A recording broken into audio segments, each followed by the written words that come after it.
Welcome back to CBS This Morning. President Biden could see a U.S. intelligence report today on the origins of the coronavirus, which he ordered nearly 90 days ago. Beyond the debate over how the pandemic started is a dispute over where it began. Beijing is waging a campaign to blame the U.S. for the outbreak that was first reported in the Chinese city of Wuhan. Ramy Inocencio has more.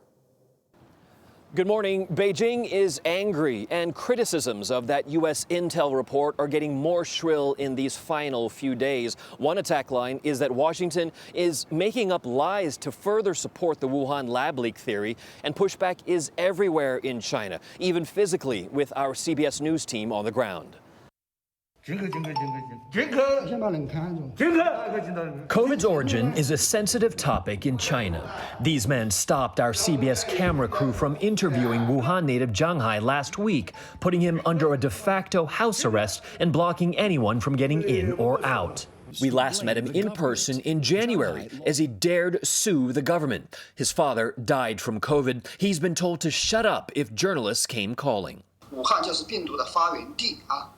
Later, via Zoom, he told us he believes Wuhan is where COVID began.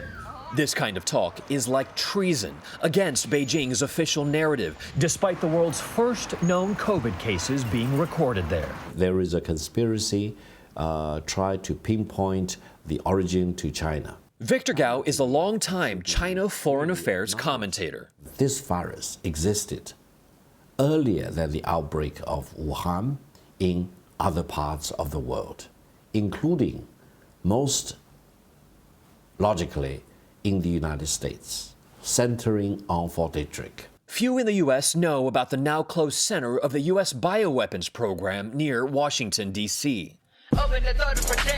But in China, Fort Detrick is famous. Even a rap song demands it be investigated.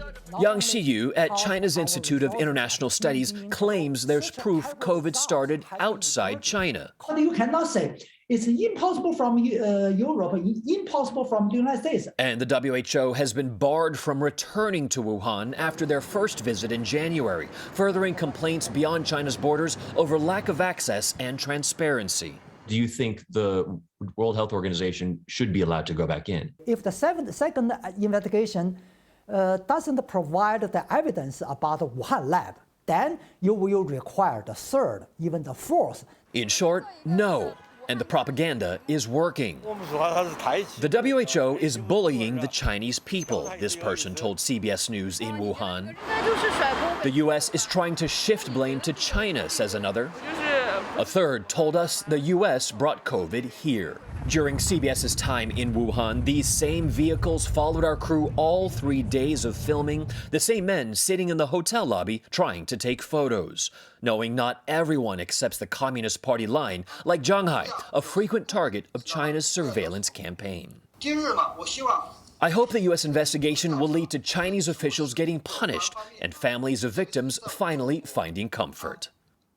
But it's unclear when or what the public might see from that coronavirus origin report. Beijing will no doubt attack any criticisms and will likely keep pushing their anywhere but China narrative about where COVID truly began.